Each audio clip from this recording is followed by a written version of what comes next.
South Asia Watch on Trade, Economics, and Environment, SATI, and the entire family there. We also want all of us to put our hands together for our partners and co-organizers. First, the co-organizers.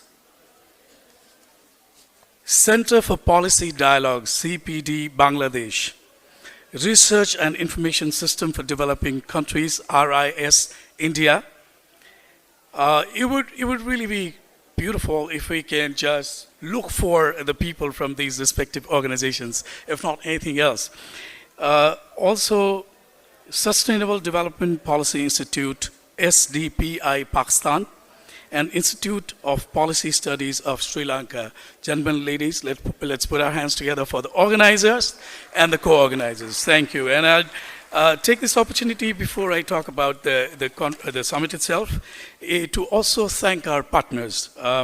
Asian Development Bank, gentlemen, ladies, Center for WTO Studies, United Nations, Economic and Social Commission for Asia and the Pacific, and their sub-regional office for South and Southwest Asia, European Union, the Asia Foundation, Kathmandu University School of Management, the Commonwealth, and Oxfam.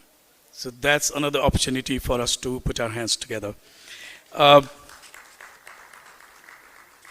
Now the MC brief, I'm sure there's a lot of people, a lot of insiders who will shed more light on this event during the summit.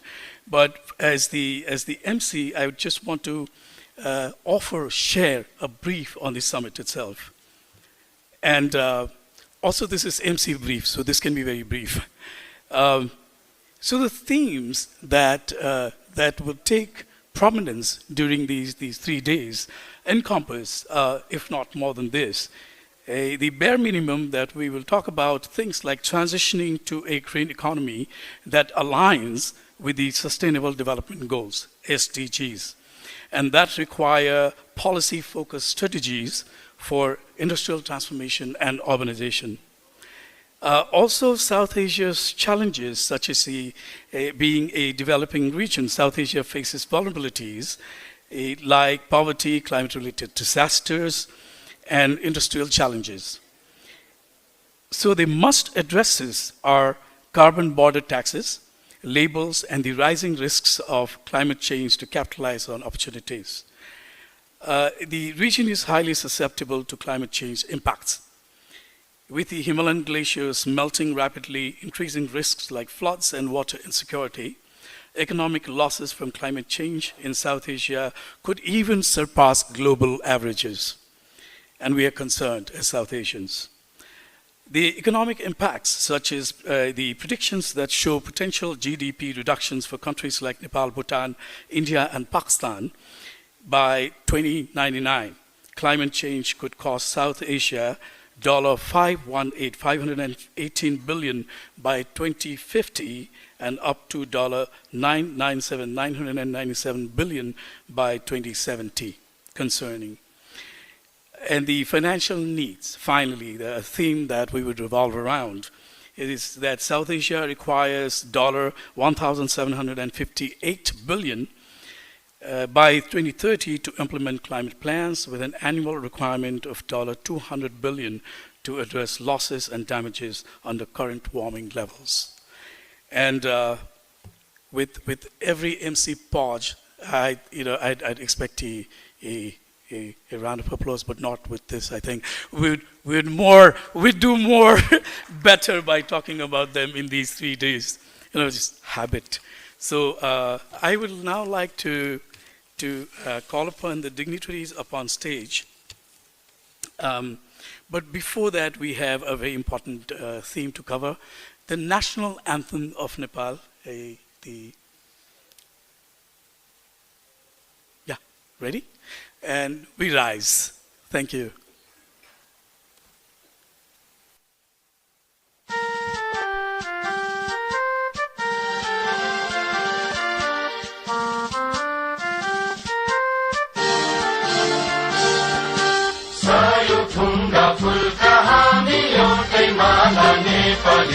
सार्वभौम फैलिएका मेची महाकाली सयौं थुङ्गा फुलका हामी एउटै माला नेपाली सार्वभौमै फैलिएका मेची महाकाली प्रकृतिका कोटि कोटि सम्पदाको आचरा वीरहरूका राजत्वले स्वतन्त्र र अचल ज्ञान भूमि शान्ति भूमि तराई पहाड हिमाल अखण्ड यो प्यारो हाम्रो मातृभूमि नेपाल बहु जाति भाषा धर्म संस्कृति छ विशाल अग्रगामी राष्ट्र हाम्रो जय जय Nepal.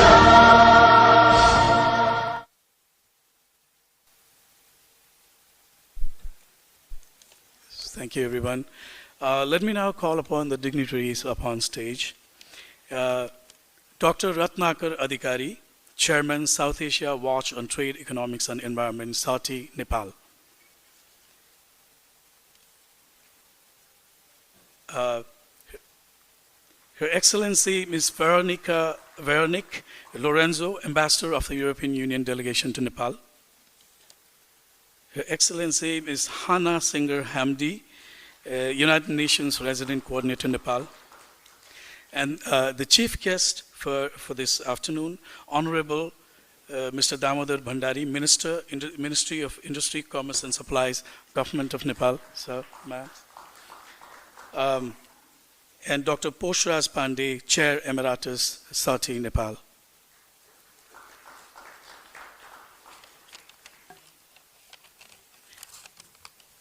I request all the dignitaries to take your seats. Thank you.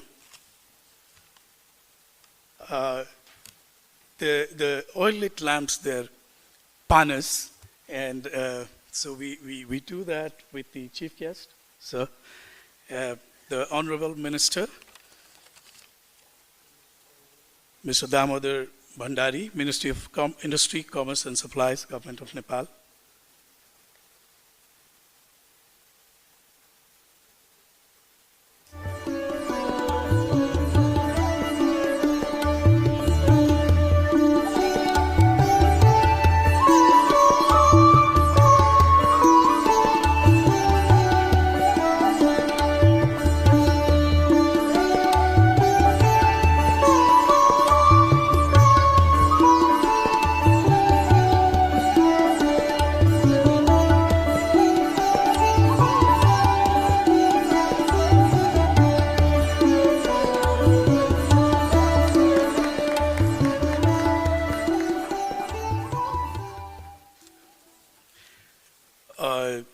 So, thank you, sir, thank you, ma'am. After that long just audio and the boring visual of the MC, we have this beautiful audio visual encapsulating the themes and about the summit. So the audio visual.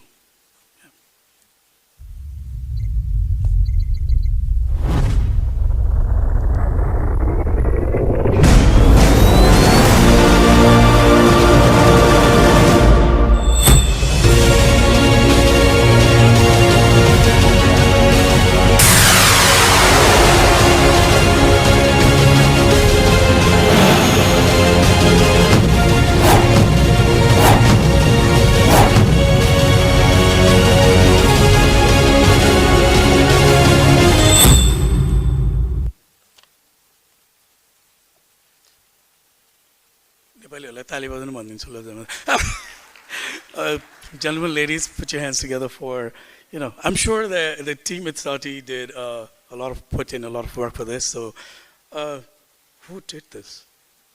I mean, you guys did this, right? So, thank you.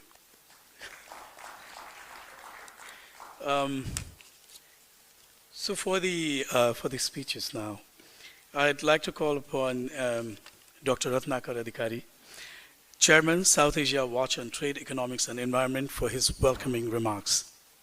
Sir.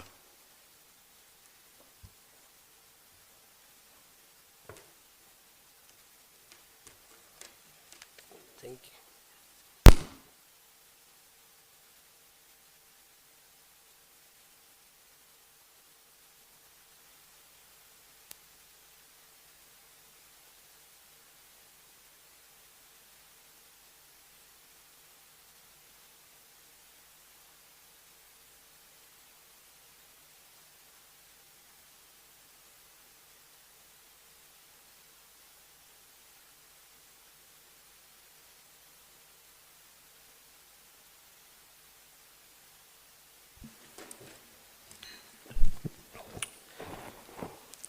Mr. Chairman, Dr. Posraj Pandey, Chair Emeritus, South Asia Watch on Trade, Economics and Environment, SAUTI, Chief Guest Honorable Damodar Bhandari, Minister of Industry, Commerce and Supplies, the Federal Republic of Nepal.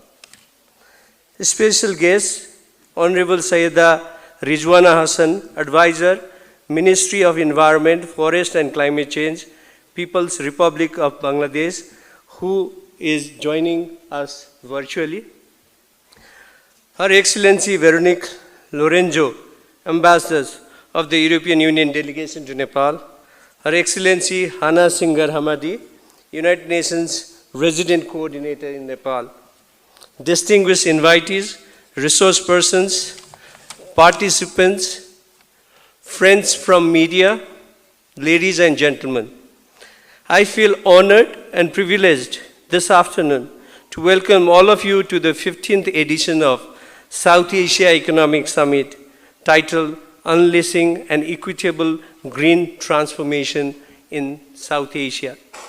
The summit was launched in 2008 by 5 think tanks in the region, namely Center for Policy Dialogue in Bangladesh, Research and Information System for Developing Countries in India, Sustainable Development Policy Institute, SDPI in Pakistan, South Asia Watch on Trade, Economics and Environment, my own organization in Nepal, and Institute of Policy Studies in Sri Lanka.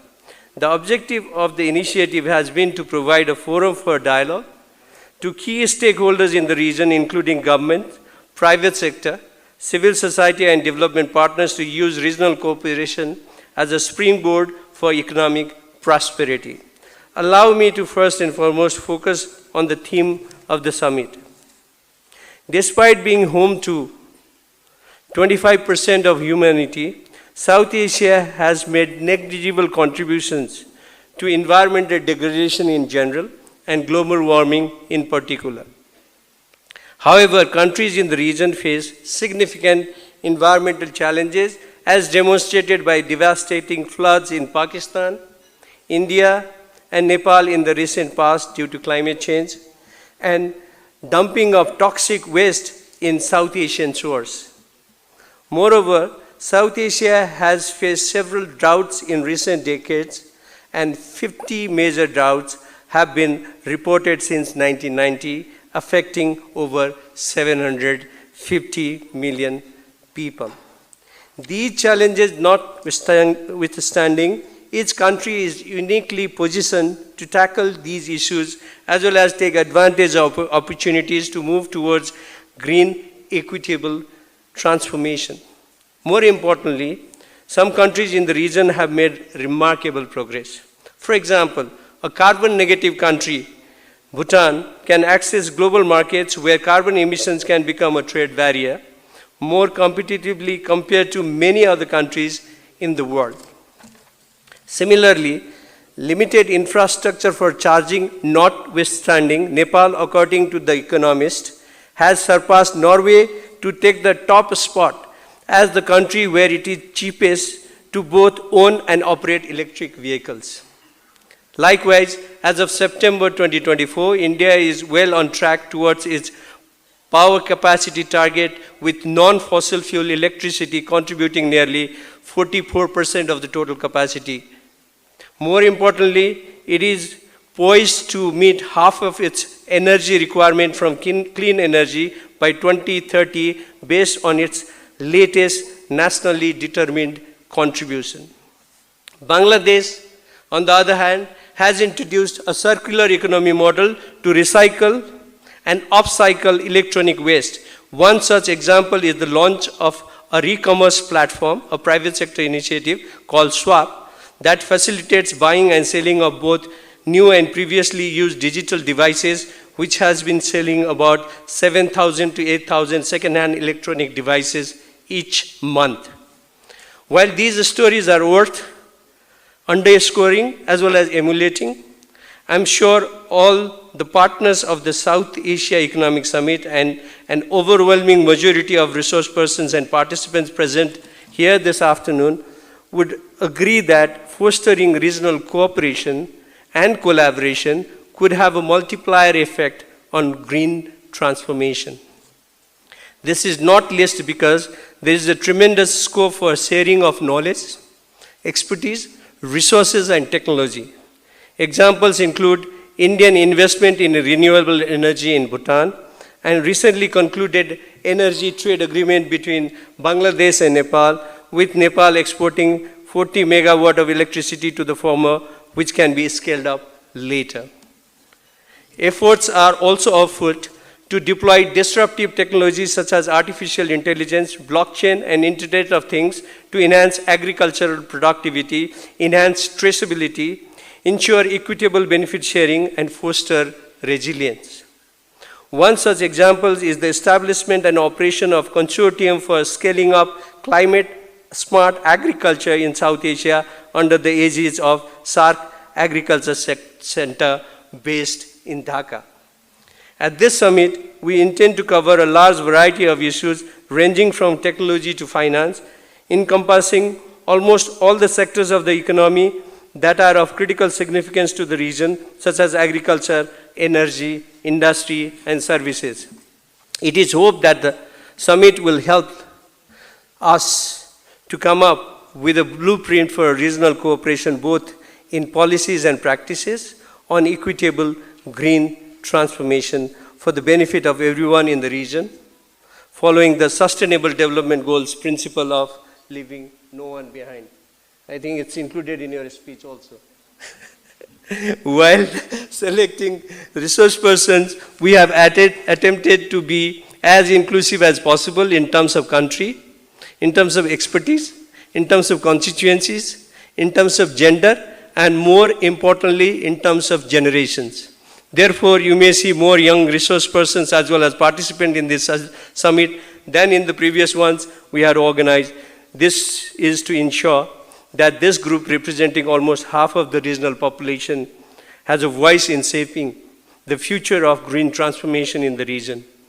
With this, I would like to welcome you all once again and look forward to productive deliberations. Thank you and namaste.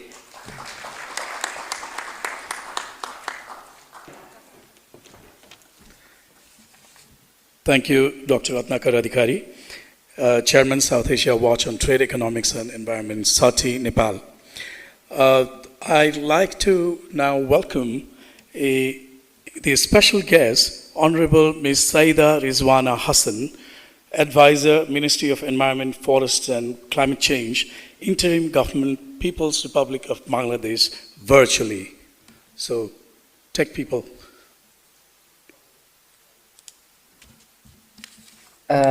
Is it okay for me to start? Yes, ma'am. Yes. Okay. Okay. So, Mr. Chairman, Honorable Minister of Industry, Commerce and Supplies, Excellencies, colleagues and friends, very good afternoon from Bangladesh.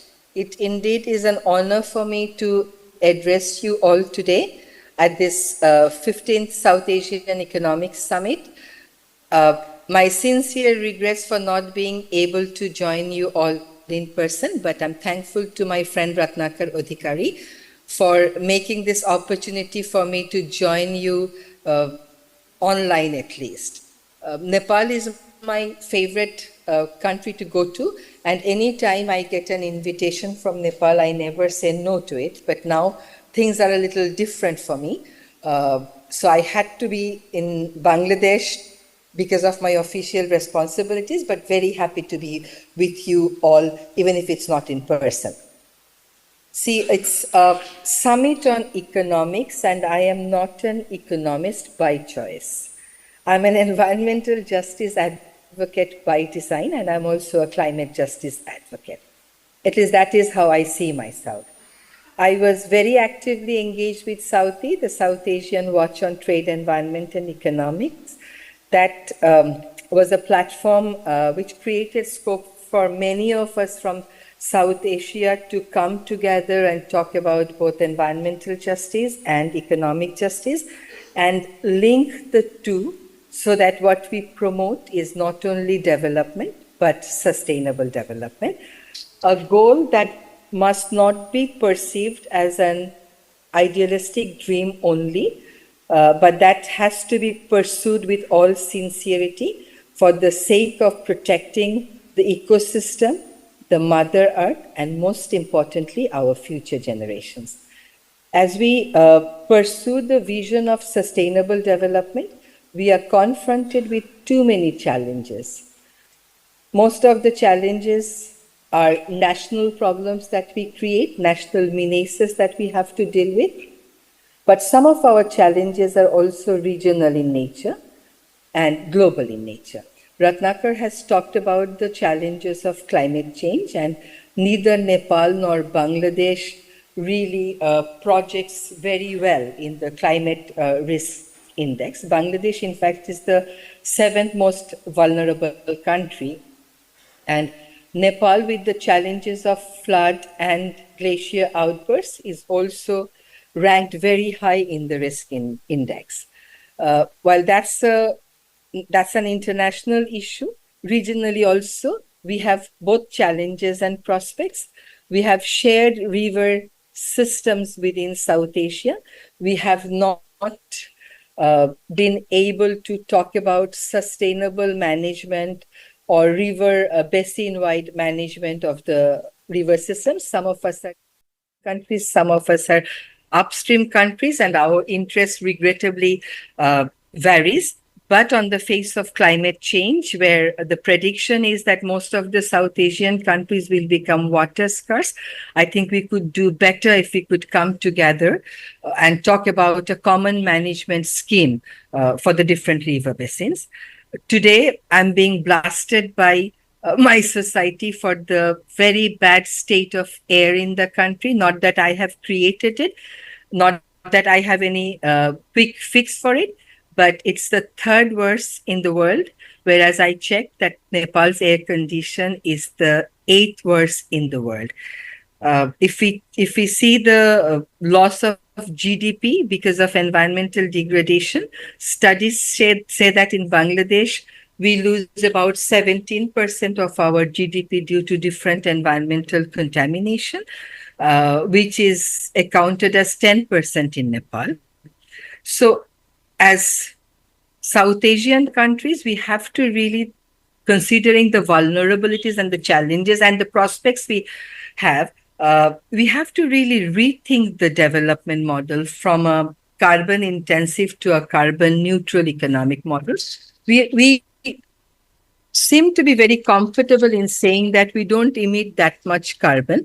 But if we consider the state of air quality in our countries, we must think about what is it that's really causing the problem. And air pollution is not only a nationally created problem for Bangladesh, it also has a regional dimension because we get the polluted air coming to Bangladesh from our neighbors. There are also good examples that we could borrow from the region. For example, I myself have been to Nepal to learn about their very successful community forest management model. I know about the struggles of my friends in getting the Bagmati River cleaned. And last time when I went to Nepal this September only, I was really impressed to see the noise pollution being addressed there. I thought after Dhaka, Nepal, the Kathmandu was the noisiest city to land in, but I was surprised to see that the cars don't honk that much anymore. So I've taken all the legal development that Nepal has made to regulate noise pollution and trying to replicate that in Dhaka. In September, what took me to Nepal is the electricity sharing agreement that Ratnakar has just talked about.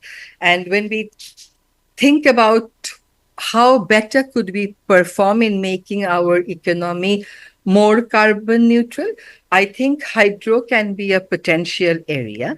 If we could only think as a region, if we could think as a region and increase our regional cooperation and remove the dust, the very dark cloud that still exists in strengthening the regional bond, Bangladesh itself could propose a regional grid in order to facilitate transmission of electricity, a cleaner energy from Nepal to Bangladesh, which is an energy-hungry country. So it's very important that we come together, we learn to think together, and we learn to act together.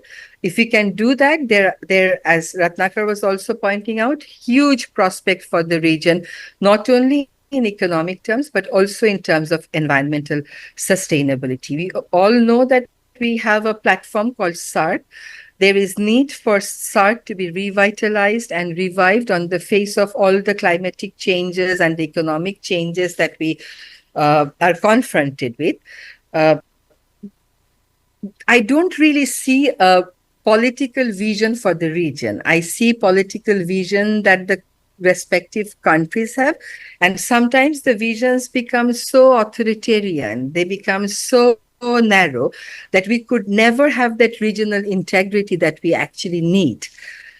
We talk about South Asia, but we really do not identify ourselves as South Asians.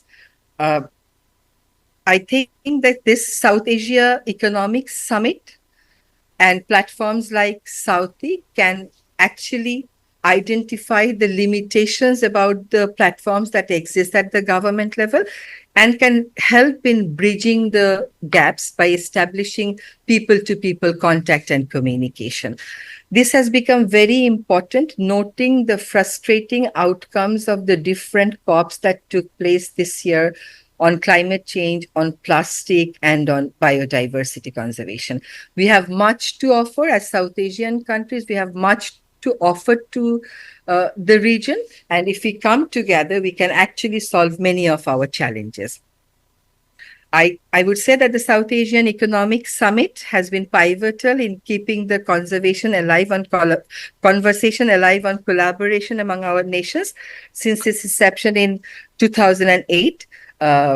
This 15th summit has brought together an impressive era of panelists from across the region and beyond, providing a rich menu of topics under the Green Agenda: trade, investment, industry, tourism, finance, technology and innovation, climate justice, food security, and circular economy.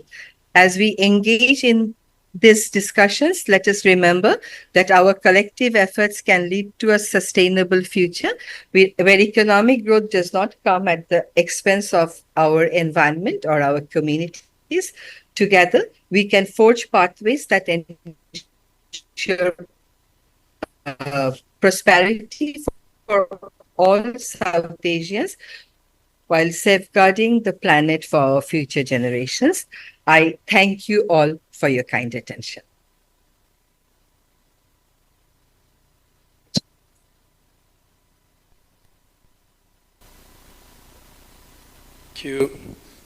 Thank you, Honorable Saida Rizwana Hassan, Advisor, Ministry of Environment, Forest and Climate Change, Interim Government, People's Republic of Bangladesh.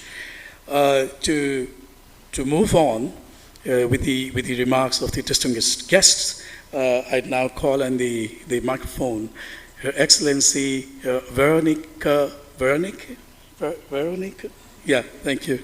Lorenzo, Ambassador of the European Union Delegation to Nepal. Ma'am.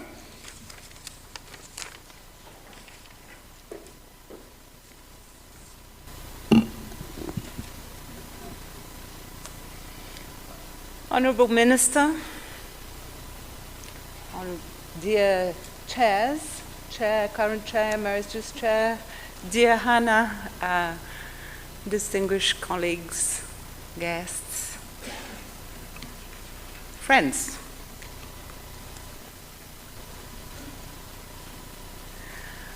Climate change and therefore climate transformation has been for a long time in our minds and for a little shorter in our lives.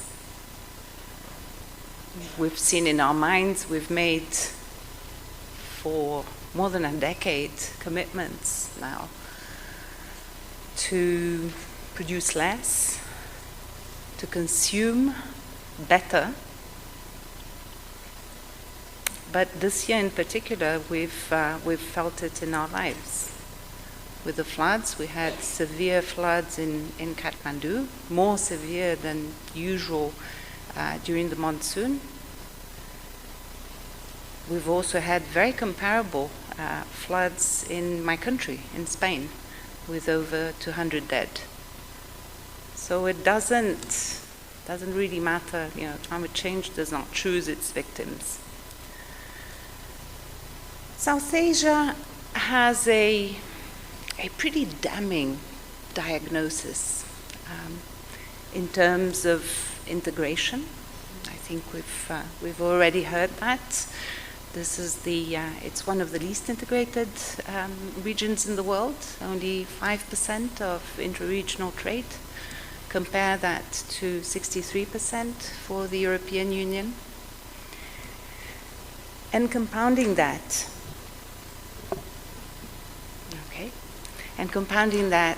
a very high vulnerability. We've heard from the advisor to the Environment Minister in Bangladesh. I always, to bring it to life, I always like to tell my European colleagues a couple of figures that are really quite shocking.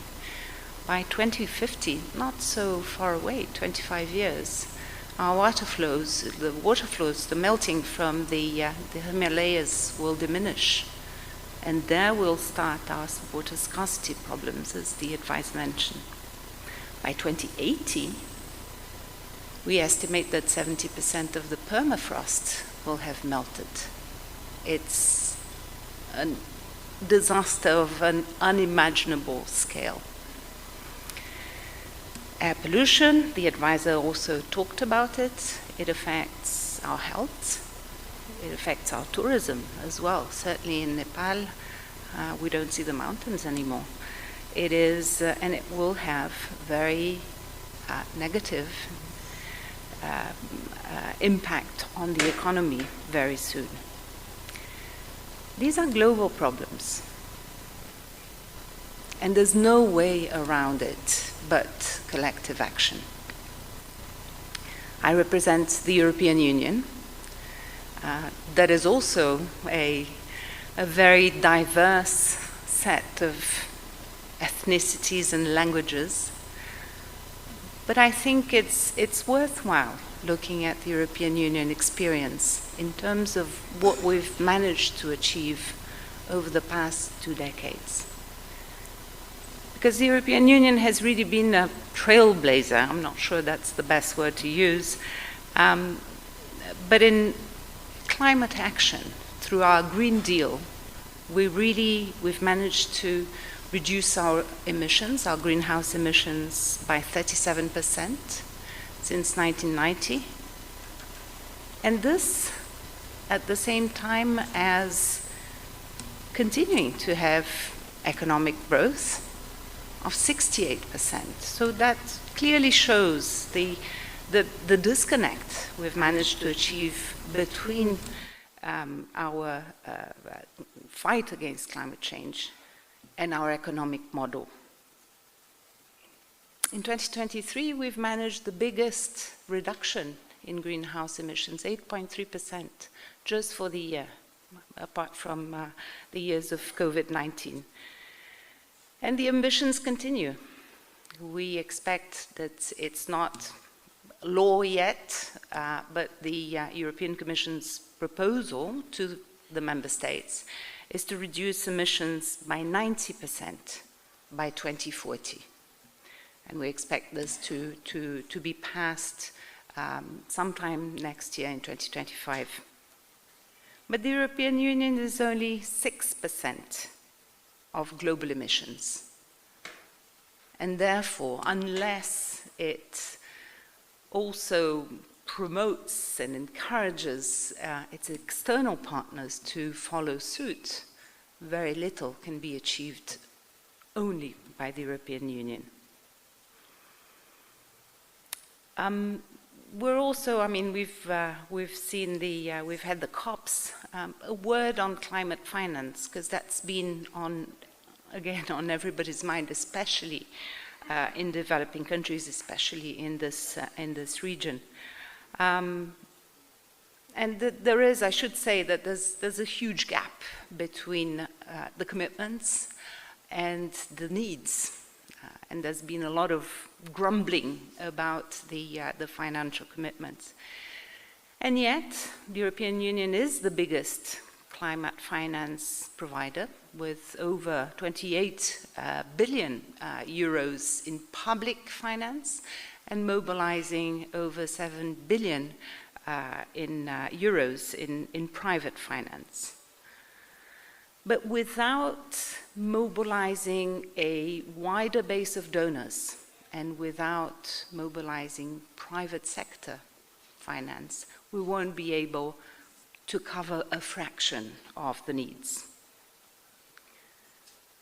So the intention or the ambition of the European Union is really to help on the global energy transition to a fair, sustainable and ambitious global energy transition. Let me focus perhaps on more specific, what does it mean? Behind these reductions in global gas emissions, what do we actually do? How do we achieve that? And I would argue that perhaps the most important area is the energy transition. And as the EU, again, there is a lot of success in this energy transition, and it has been done collectively, despite the difficulties. This is pushed by need as well. This was very much pushed by the Russian war of aggression in Ukraine and the need to cut dependency. But as a result, in 2023, we're 50% reliant on renewable energies.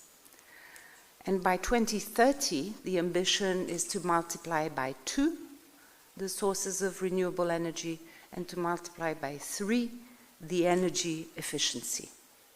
Again, this is a target that's for the European Union, but that we also promote beyond, because the scale is what will make the difference. And we've been promoting global energy partnerships on renewable energy, but also on energy security. And in the region, because of this, our regional integration DNA, what matters, again, it's been already mentioned, is the regional electricity market. And Nepal has a huge role in it because of its potential. We talk about 28,000 megawatts being developed in the next 20 years. As we've heard about the agreement, the initial nominal agreement between Nepal and Bangladesh to purchase 40 megawatts, it's a start. But Nepal is also very much necessary for India's energy transition. And in this, we are investing heavily with a pipeline of about 1 billion euros to invest in future hydropower investments. This is for Nepal to export energy to its neighbors, but it's also for Nepal's energy transition itself, and we already see the success it has had in increasing. In the region, it's the country that's most increased its electric vehicles.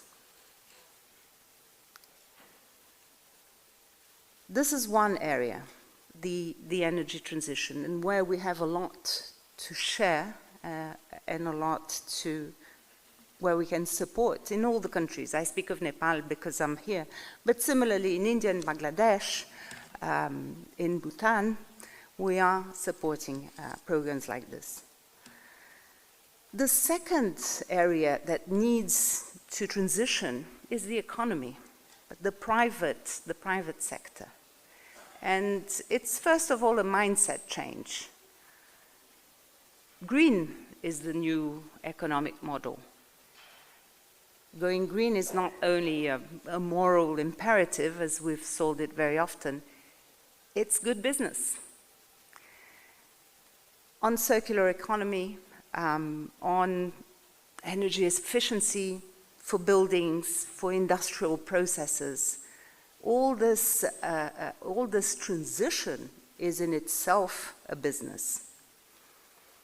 And to do that, we need more access to finance. So we have been working closely with banking institutions to change their mindset as well, to walk them through what these new business models are, how they can understand it, because unless they understand it, they won't be lending. And the lending has been increasing for climate resilient infrastructure, for green businesses, and also for greening cities. The new jobs we create, the new jobs we support in the region must be green if we have this transition. And my third point is about greening governments.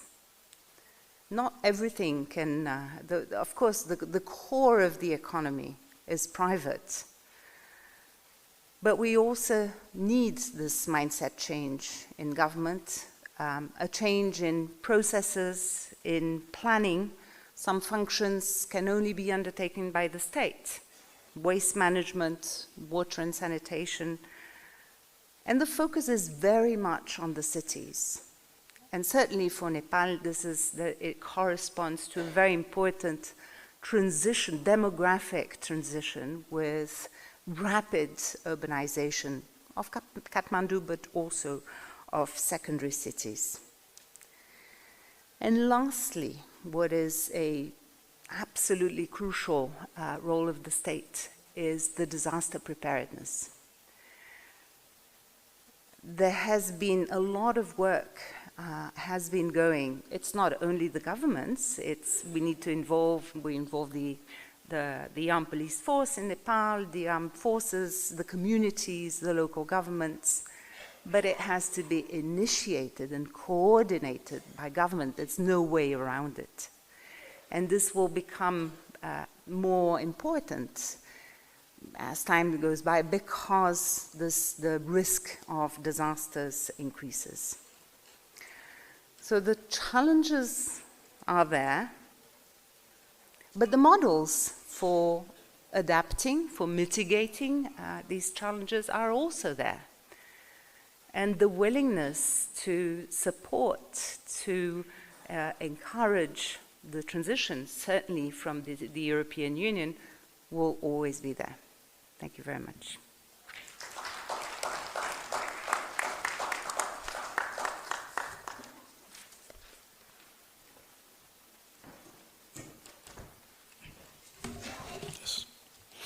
Thank you, ma'am. Her Excellency, Ms. Veronique Lorenzo, Ambassador of the European Union Delegation to Nepal. I'd also take this opportunity to invite in the front row the co-organizers of the summit, the executive directors or the representatives from the organizers. Yeah, thank you. Let me now call upon Her Excellency Ms. Hannah Singer Hamdi, United Nations Resident Coordinator for Nepal, for her speech. Ma'am. Thank you. Thank you. Mr. Chairperson, Dr. Poshraj Pandey, Honorable Minister, Damodar Bandari, Minister of Industry, Commerce and Supplies. Delighted to be also welcoming Honorable Ms. Sayeda Rizwana Hassan, Advisor, Ministry of Environment, Forest and Climate Change. Her Excellency, dear Ms. Veronique Lorenzo, Ambassador of the EU and a very dear friend, and another very dear friend, Dr. Ratnakar Adhikari, Chairman, South Asia Watch on Trade, Economics and Environment. Namaste, Assalamu alaikum, Aibuan, I wish if I can say more, but a wonderful welcome to all of you. Frankly speaking, what an honor to join this gathering of thinkers and policymakers from across South Asia at the 15th South Asia Economic Summit. And really what an honor to follow two great also speakers and women leaders, both in the region, but also in Nepal. Now, colleagues and friends, your presence reflects our shared concerns, our collective resolve, and an unwavering commitment to address the region's challenges and advance a bold development vision. Now, amid a fractured global landscape where multilateralism and regional cooperation face significant headwinds, this summit, I think, stands as a beacon of hope. It is a testament to our belief that when South Asia comes together, our potential is limitless and our collective future can be brighter than ever imagined. Now, over the past 2 decades, South Asia has achieved remarkable progress. The region's economy has multiplied 6-fold, and nearly 375 million individuals have been lifted out of poverty. Now, these achievements represent more than statistics. They embody transformed lives, empowered community, and a region poised for greatness. Yet this progress has brought South Asia also to a crossroad. Alongside aspirations for rapid economic growth, the region continues to face escalating climate challenges that threatens to reverse the hard-won gains, and the speakers before me, I think, have covered it very nicely. South Asia's relatively modest carbon footprint underscores its potential to lead by example the global fight against climate change. Per capita emissions here stand at just 2.6 tons of carbon dioxide equivalent per year, less than half the global average. The Himalayan foothills with their green forests act as carbon-absorbing sponges, embodying the enduring wisdom of the Nepali slogan, Haryoban Nepal Ko Dan, green forests are Nepal's wealth.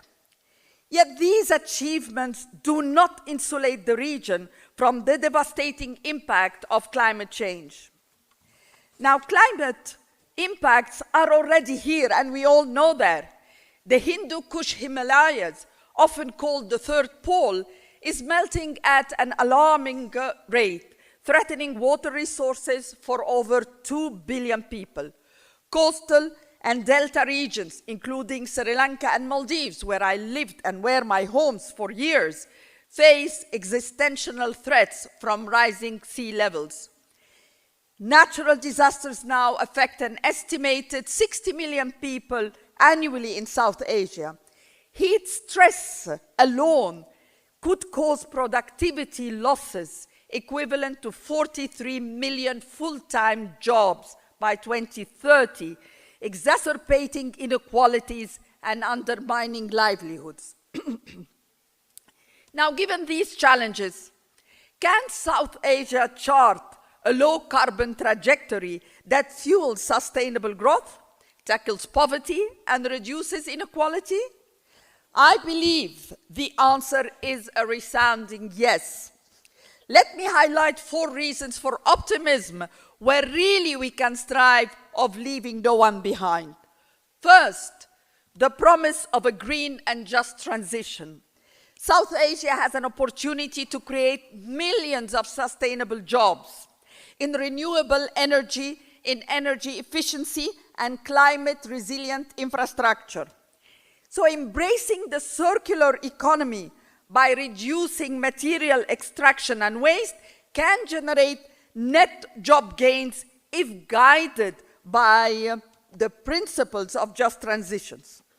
However, this requires proactive policies to address skill gaps, ensure labor mobility, and strengthen social safety nets. By investing in quality education and workforce development, we can turn the green transition into a source of empowerment and a source of equity. Second, the power of regional cooperation, again touched upon by previous speakers. By fostering the greater regional collaboration, South Asia can jointly develop and implement innovative adaptation strategies. So investments in public goods that enhance climate resilience, such as infrastructure, technology, and essential services, deliver high returns. For example, the market for affordable, energy-efficient cooling solutions in India alone represents $1.6 trillion investment opportunity. Together, we can unlock opportunities that benefit the region as a whole and amplify our collective impact. Third, advancing energy transition. The region has already made significant strides in greening its power sector. India, for example, ranks 4th globally in renewable electricity capacity. And Bhutan and Nepal generate nearly all their energy from hydropower. Solar energy is expanding rapidly, offering untapped potential. Deeper regional integration through cross-border energy projects and enhanced grid connections can optimize energy systems, smooth fluctuation in demand, and unlock efficiencies. South Asia has the potential to lead the world in clean energy innovations. Fourth and last, unlocking human potential. By addressing gender disparities and raising female labor force participation to match that of men, South Asia could boost per capita income by as much as 50%. Now, youth, with their creativity and determination, are at the heart of this transformation. Cross-border knowledge, sharing, and regional cooperation can accelerate progress, turning aspirations into achievements. So this summit is not just an opportunity to share ideas. It's a call for action. So let us think boldly, act decisively, and dream ambitiously. Let us harness South Asia's immense potential to lead an equitable green transformation. I am sure together we can turn vulnerabilities into strength, challenges into opportunities, and our region's climate story into one of resilience, into one of innovations, and into one of hope. Thank you very much. Have a wonderful workshop. Thank you.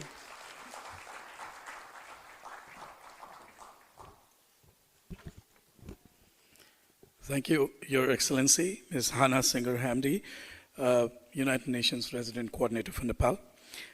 Now I invite the chief guest for his inaugural address, Honorable Mr. Damodar Bhandari, Minister, Ministry of Industry, Commerce and Supplies, Government of Nepal. Sir. Thank you, sir.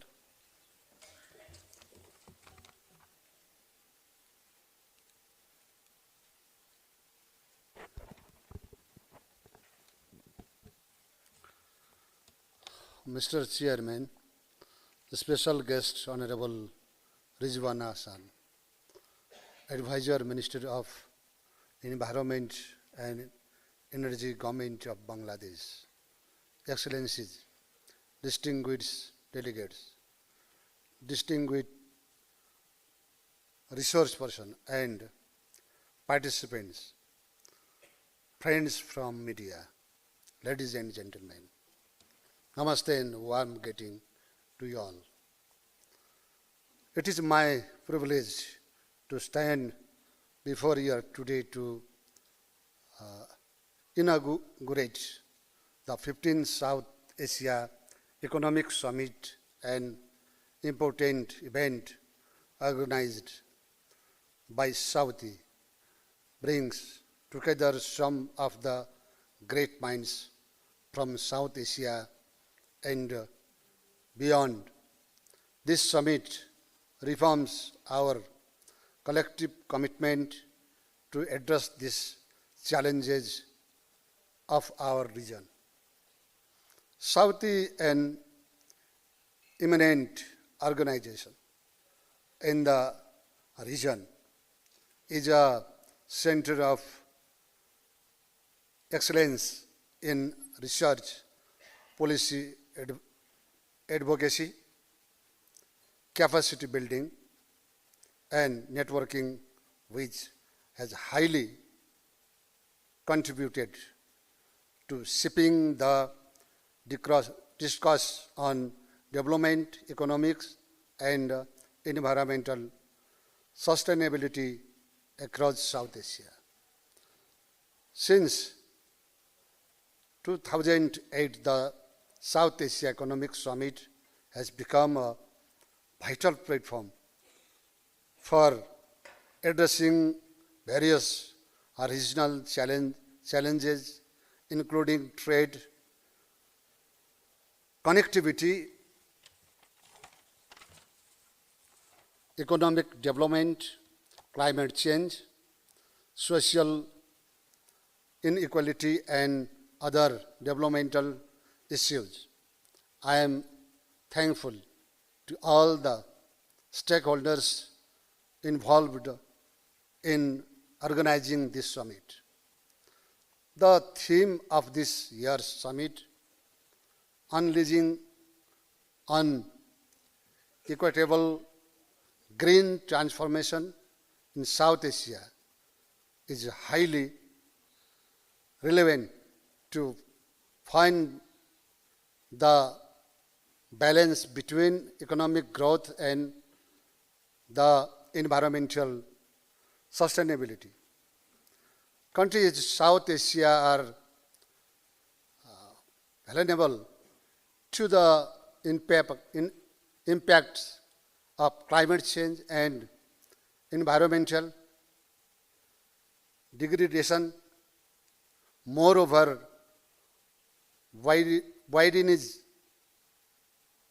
widening social inequalities, disproportionately offended the poor and marginalized. This demands collective actions to achieve inclusive and sustainable growth. South Asia, united by geography, culture, and economic interdependence, can achieve far more together than any nation could alone. However, the region faces sad challenges such as poverty, elements, climate action, disaster management, and other development priority. Through regional cooperation, interconnectivity, and trade facilitation, we can ensure the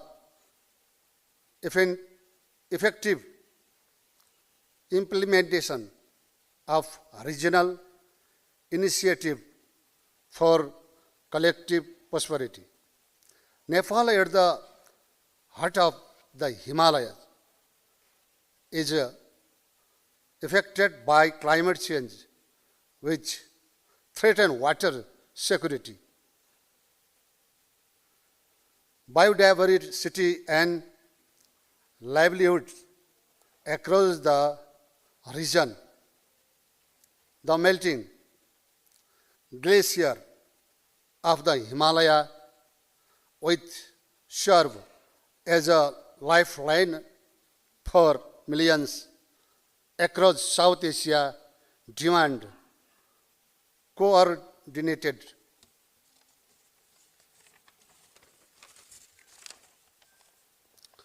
efforts to protect and manage our share resources, the 16th periodic plan of Nepal has prioritized climate resiliency and inclusive development to address the challenges posed by climate change. This summit provided an invaluable opportunity to explore solutions for a green transformation in South Asia. Developing green value chain can create sustainable jobs, reduce environmental footprints, and enhance the competitiveness of our industries. Green finance must also be prioritized, mobilize investment for renewable energy, climate resilient infrastructure, and sustainable technology. Nepal is a nation rich in renewable energy resource, particularly hydropower, can contribute to South Asia green energy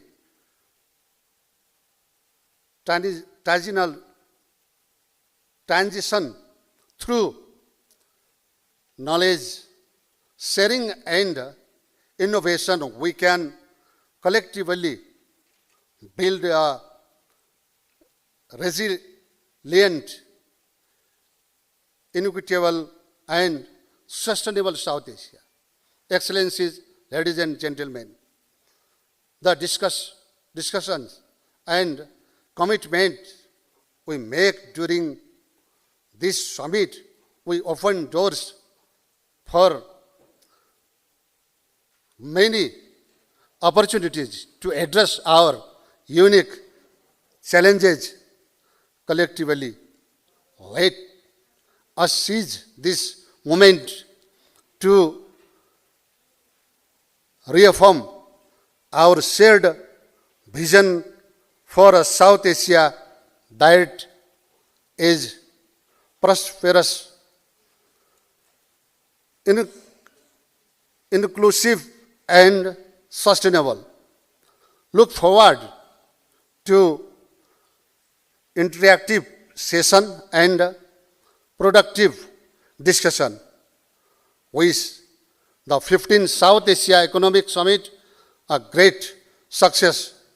Together, let us build a future that uplift all our people and safeguard the planet for generation to come. Thank you. Namaste. Thank you, Honorable Sir. Mr. Damodar Bhandari, Minister, Ministry of Industry, Commerce and Supplies, Government of Nepal. Now, before the tea break, we have a very important chairman's remark remaining. May I invite Dr. Poshraj Pandey, Chair Emeritus, SATI, Nepal. Sir.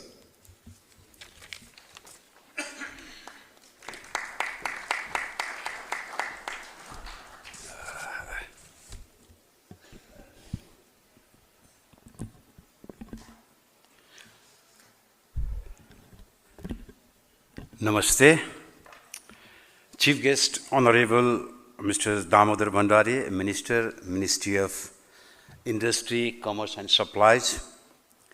Honorable Ms.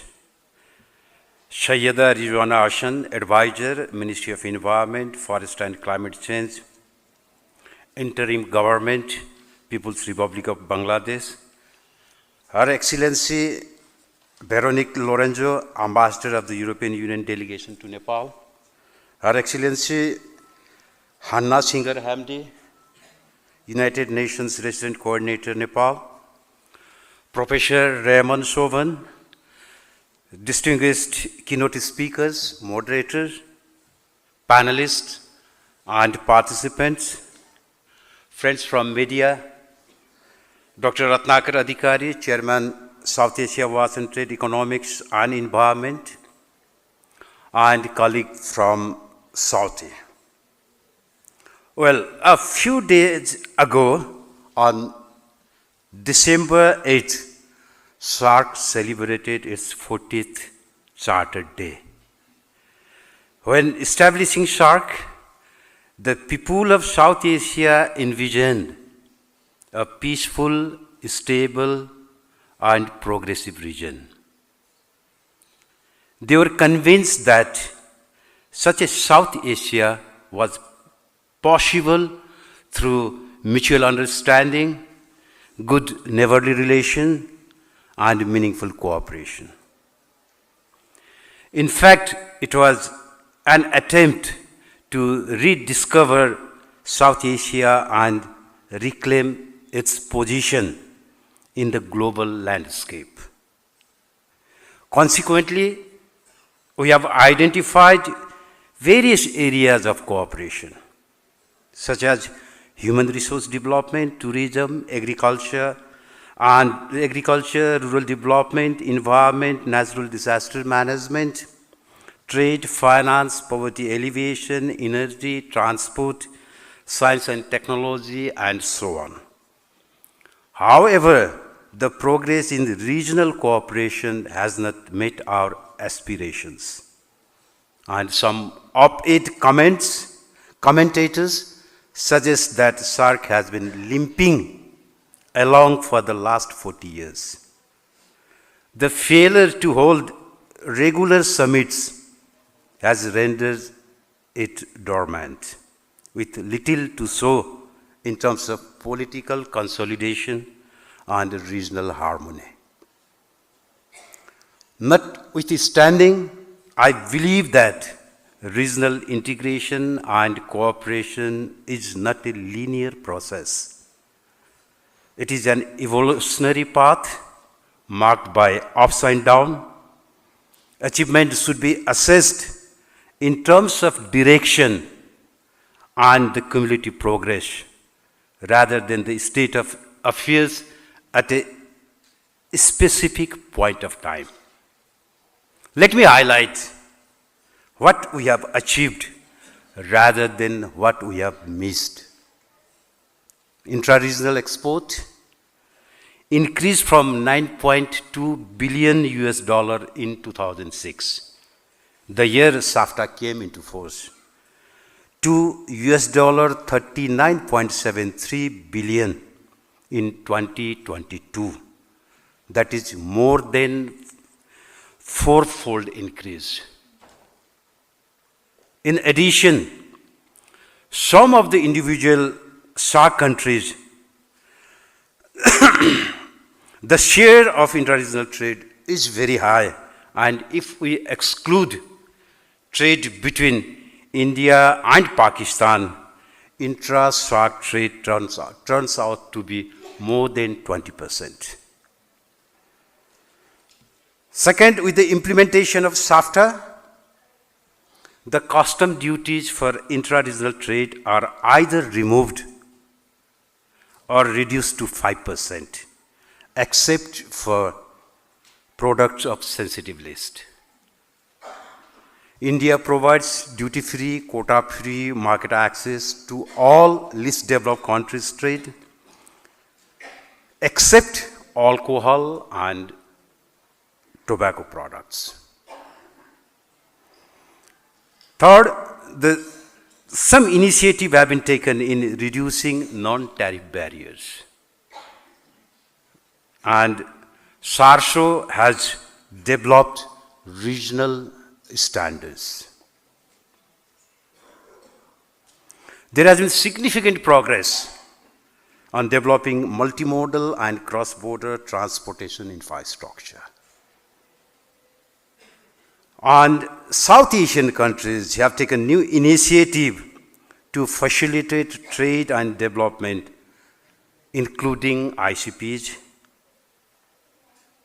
And there has been substantial improvement on trading across borders.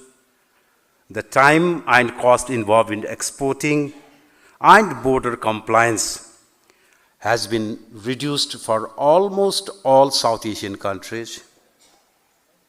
We have concluded agreements in various areas such as food security, seed security, establishment of South Asian University, avoidance of double taxation, establishment of SWAG Development Fund, agreement on the suspension of terrorism, agreement on rapid response to natural disaster, energy cooperation, environment cooperation, and there are many other areas. But it doesn't mean we have crossed the finish line. There are many unfinished agenda. We still face challenges in the implementation of various agreements, and I would say we failed in generating collaborative response to global rules on climate change, trade, and also development cooperation. Coming to the theme of the summit, the 6th assessment report of Intergovernmental Panel on Climate Change highlights South Asia's acute vulnerability to climate change, which is exacerbated by developmental constraint, pervasive poverty, governance challenge, and also reliance on climate-sensitive livelihood.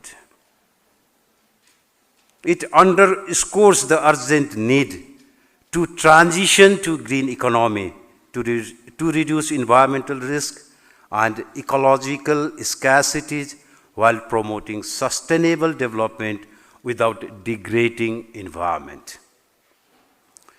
Given the transboundary nature of the green economy, regional cooperation is not just beneficial, but it is critical.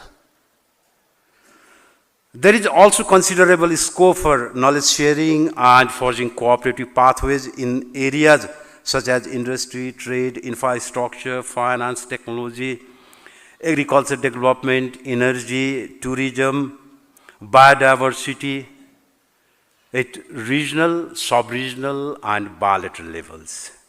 Thus, we have selected the theme of the 15th South Asian Summit as unleashing an equitable green transformation in South Asia. Today and over the next 2 days, we will discuss key issues for green transformation and recommend actions to be taken at domestic and regional level, as well as at global level, particularly on issues of technology transfer, climate finance, and also climate justice. For the success of South Asia as an economic group, we need political will and commitment at the highest level. We need to transform our thinking and change our behavior towards our neighbor. We have to reinvent our security perception from traditional national security to societal security.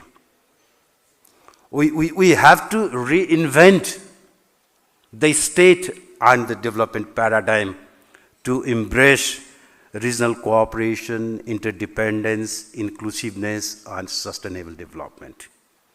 If we do not change ourselves and continue to use the same language, we'll reproduce the same history. Last but not the least, I would like to take this opportunity to thank the chief guest, Honorable Mr. Damodar Bhandari, Ministry of Industry, Commerce and Supplies, Government of Nepal, Honorable Ms.